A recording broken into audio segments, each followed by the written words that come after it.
এই যে নাও, এই যে গাইসের ঘর সব যে ওখানে আড্ডাবাজি লোক, ফ্রি ফায়ার খেলার লোক। হ্যাঁ, ফ্রি ফায়ার নাম্বার 1। যে গরমের দিন এলেতে আড্ডা মারা খাইবে, বুঝতে পারলেন? আমার লাভ তো কাজ কামাই নাই।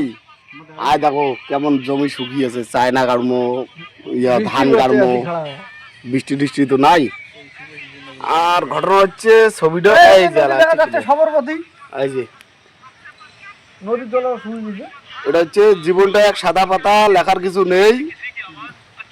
আর মরুভূমিতে দাঁড়িয়ে আছি, পুরনো আমি সেই। হ্যাঁ, এই যে ব্যাপার, ধান গাড়মো তাও নাই জল, বুঝছেন? এই দেখো কি অবস্থা আমার দি গাইসের ঘর, তোমার গাড্ডা মারো মুই, কি কি কি কি কি আরে বলুন, তোমার গাড্ডা মারো মুই।